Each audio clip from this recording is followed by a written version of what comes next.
हाय, मैंने अपना घर छोड़ दिया और अब मैं कोलकाता शिफ्ट हो गया हूँ। नहीं, ये कोई मजाक नहीं है। यहाँ कोई 2016 का यूट्यूब प्रैंक नहीं चल रहा है। पापा जी हाँ जी। पापा जी, वो जो सलोनी है ना, वो मैंने थोड़ी सी प्रेग्नेंट कर दी। प्रैंक पापा जी प्रैंक है। मैंने अपनी लाइफ में कभी सोचा भी नहीं था कि मैं कोलकाता आऊंगा। भाई, मुझे कोलकाता के बारे में बस रविन्द्रनाथ टैगोर जी के बारे में पता था। कितने महान आर्टिस्ट थे यार वो। उनके जमाने में भी लोग ऐसे तुच्छ से कमेंट करते थे क्या? रविन्द्रनाथ टैगोर जी, आपकी रीसेंट कविता में तो मजा ही नहीं है। मेरे को लगता पहले ही आप बढ़िया कर रहे थे, अब तो पता नहीं क्या है। सही सही बोलूं तो वी वांट ओल्ड RNTG में। बाकी आई एम अनसब्सक्राइबिंग फ्रॉम नाउ। यही चीज होती है जब मैं भी कुछ नया ट्राई करने जाता हूँ। कुछ लोग आ जाते हैं, we want old not your type back, old not your type दो ना। अरे ऐसे तो फिर मैं कुछ नया ट्राई कर ही नहीं पाऊंगा, इसलिए ये बंद करो। और आज से we want new not your type के कमेंट्स आने चाहिए। और सिर्फ मुझे नहीं, बाकी यूट्यूबर्स को भी यही कमेंट आने चाहिए। उन्हें भी न्यू नॉट योर टाइप बनने पे मजबूर कर दो। मुझे तुम्हारी पावर जाननी है कि तुम कितनी फालतू चीज वायरल कर सकते हो। खैर, बैक टू कोलकाता। भाई, कोलकाता में मेरे लिए दोस्त बनाना बहुत मुश्किल हो रहा है। यहाँ सबसे बड़ी प्रॉब्लम लैंग्वेज की है, क्योंकि यहाँ मेजोरिटी लोग बंगाली के अलावा कुछ बोलते ही नहीं है। अरे अम्मी तो बुढ़ फाड़ी ना की। क्या बात हो रही है? और अगर तुमने इनके सामने हिंदी में बात कर ली, हाँ, क्या बात हो रही है? तो ये तुम्हें ऐसी नजरों से देखेंगे जैसे तुमने क्या ही बोल दिया हो। ऐसे गूंजते हैं तुम्हारे हिंदी के वो नापाक शब्द। क्या बात हो रही है? अरे ऐसे तो मैंने बोला भी नहीं था। और पहले ये लोग नॉर्मल सर्कल में बात कर रहे थे। जैसे मैंने मुंह खोला तो फुटबॉल टीम जैसा डिस्कशन होने लग गया। अरे इतना बाहर का कौन फील करवाता है यार? ये लोग मेरे सामने झुक के मेरी कैसे मार रहे हैं? और एक तो कोलकाता में लैंग्वेज के कारण मेरे इतने पैसे उड़ रहे हैं। भाई, मुझे कोई भी आके स्कैम कर लेता है। मुझे 20 रुपए की चीज 200 में बेची जा रही है। फॉरेनर जैसा स्कैम हो रहा हूँ मैं यहाँ पर। बंगाली सीखना छोड़ो, यहाँ फॉरेनर जैसा स्कैम होते होते मेरी हिंदी भी खत्म होते जा रही है। मैं दुकानों पे अब सामान ऐसे मांगता हूँ। नमस्ते भैया, ये कितने का बेच रहे? थोड़ा ठीक ठीक स्कैम करिएगा। हमेशा आपके यहाँ से ही स्कैम होते हैं। वैसे भैया, आपने उस फॉरेनर को क्यों स्कैम नहीं किए? अरे क्योंकि वो फॉरेनर नहीं, बिहारी है, वो हमें स्कैम करते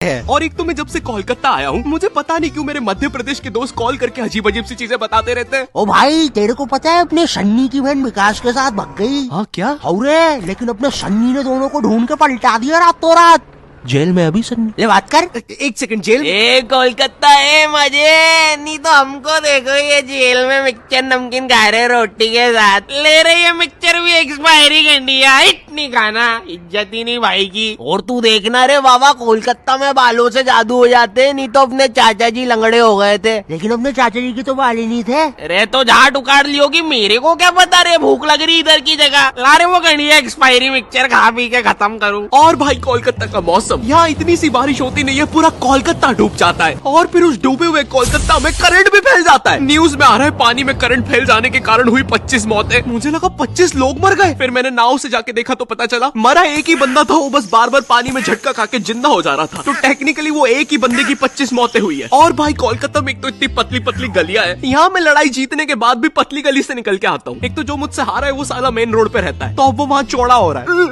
बहुत मारा साले ने, लेकिन पतली गली से गया है। इतनी पतली पतली गलियां, एक से ज्यादा आदमी होने पर स्पाइडरमैन बनना पड़ता है। सुबह सुबह आंटियां दोनों टांगों से चिपक के सब्जियां ले रही होती है। भैया जरा ठीक ठीक लगाओ ना। अरे भाभी पहले नीचे तो उतरो। अरे निंजा, अरे मैं हूँ। अरे क्या सलीमा भाभी डरा देते। सीधा सीधा रिया कर, अपने मर्द को बुलवा के तेरी माँ बहन करवा दूंगी। ए सलीमा, नीचे उतर, चल अंदर। माफी चाहूंगा भाई साहब, आपसे तहे दिल से माफी चाहूंगा। प्लीज हो सके तो हमें माफ कर दीजिएगा। और इतनी पतली गली होने के बाद भी आखिरी में कोई ऑल्टो फंसा के चला जाता है। कैसे? किसी को नहीं पता। आए दिन मुझे गली के साथ नई जोर जबरदस्ती देखना पड़ता है। कभी कोई ट्रक तो कभी कोई टेम्पू। गाड़ियां लाइन लगा के खड़ी रहती है बेचारी गली के बाहर। एक दिन एक पुलिस की गाड़ी आई तो सारी गाड़ियां अपना मुंह बांध कर भागने लगी। मेरी गली के कारण लोग अब मुझे गंदे लुक्स दे रहे हैं। ये देखो, चरित्रहीन गली में रहने वाला जा रहा है। सुना है कल रात में 2 ट्रक घुसे थे, आवाजें आ रही थी। मेरी गली की इतनी अजीब सी इमेज बन गई है। एक दिन एक पाजी साइकिल से निकला तो वो उदास हो गया, बोलता छी, चरित्रहीन गली, निकल के मजा ही नहीं आया। मैं जब कोलकाता आया था तो मुझे सबने बताया, ए बेटे, कोलकाता में ना स्वीट चीजें बहुत फेमस है।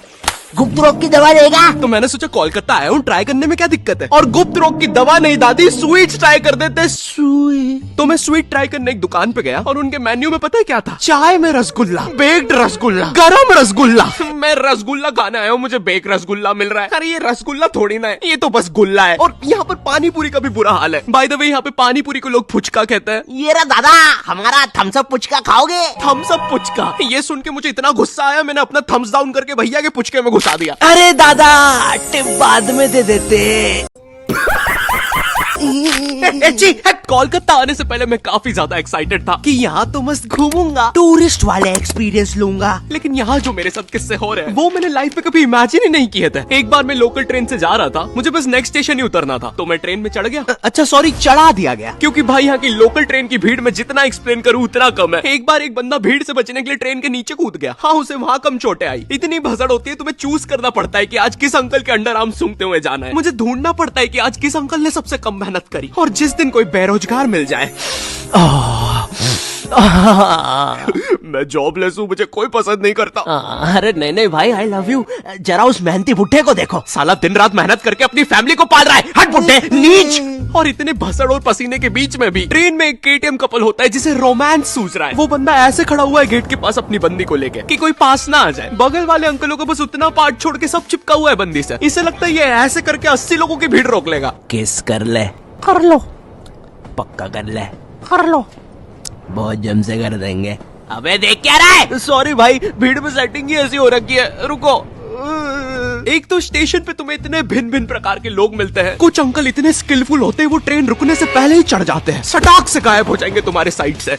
वो ट्रेन तो रुकने भी नहीं वाली थी, उसमें कैसे चढ़ गया ये? 8:05 पे आने वाली ट्रेन में 8:03 पे अंदर बैठे मिलते हैं। इनका ऑरा इतना ज्यादा, स्टेशन वाले ट्रेन अनाउंसमेंट रोक के इनका थीम सॉन्ग चला देते हैं। भीड़ है, डंग डंग डंग डंग डंग डंग डंग डंग डंग डंग। कभी ट्रेनों के बीच से निकल जाएंगे, कभी चलती ट्रेन से उतर के ट्रेन को ही हरा देंगे। आधे लोग तो ट्रेन में चढ़ते भी इसे देखने के लिए कि ये साला इतनी जल्दी जा किधर रहा है, कहीं उधर अच्छे दिन तो नहीं आ गए। पर फिर वो उन्हें भी चकमा देकर दूसरी ट्रेन में कूद जाता है। बेचारे दो क्यूरियस बंदे उसके पीछे जाने के चक्कर में ट्रेन में आ जाते हैं, और जो लोग उसके पीछे पहुंच भी जाते हैं उन्हें वो स्टेशन और जगह नहीं पता चलती, क्योंकि अभी भी अनाउंसमेंट में अंकल का थीम सॉन्ग चल रहा है, डंग डंग डंग डंग डंग। लेकिन मैं कुछ भी बोलूं, कोलकाता जितनी कलरफुल सिटी, जितना कल्चर यहाँ पर है उतना इंडिया में कहीं पर भी नहीं है। और यहाँ का सबसे बड़ा फेस्टिवल दुर्गा पूजा, भाई ये जितना ब्यूटीफुल होता है उतना केओटिक भी। इसकी स्टार्टिंग में लोग तुम्हारे घर पे चंदा मांगने आते हैं। ये रहा दादा, 10,000 टोको।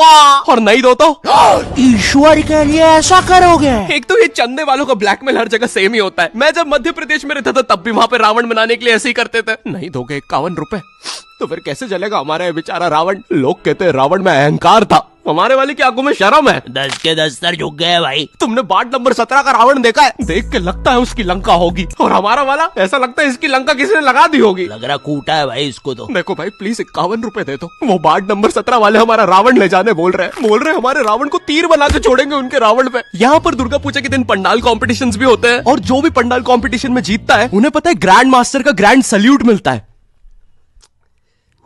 झूम झूम कर धूम मचा संग झूमे सारा इंडिया। एक्चुअली नहीं, ये सच नहीं है, मुझे नहीं पता उन्हें क्या मिलता है। लेकिन भाई यहाँ पर इतनी अलग अलग थीम के पंडाल्स बनते हैं। Futuristic theme, Jurassic theme, Doraemon theme. कुछ लोगों का पंडाल टाइम से नहीं बना तो टूटी हुई पंडाल थीम। अरे बाप रे। और भाई इतनी लंबी लंबी लाइनें लगती हैं इन पंडाल्स को देखने के लिए। मेरे घर के बगल में है पंडाल, मैं 5 किलोमीटर दूर टैक्सी लेके जा रहा हूँ, पीछे लाइन में लगना है। कब से खड़ा हो यार, लगता है अब तो माता जी के दर्शन स्वर्ग में ही होंगे। और गुस्सा तो मुझे उन लोगों पे आती है जो लाइन में आगे अपने भाई बंधुओं को लगा रहे होते हैं। अरे रमेश आजा आजा, भैया थोड़ा पीछे होना, पीछे होना। अरे मेरे कॉलेज फ्रेंड्स, भैया थोड़ा पीछे होना, पीछे होना। अरे मेरा पूरा खानदान, भैया थोड़ा पीछे होना, पीछे होना। अरे इसके पीछे के सारे लोग, भैया थोड़ा पीछे होना, पीछे होना।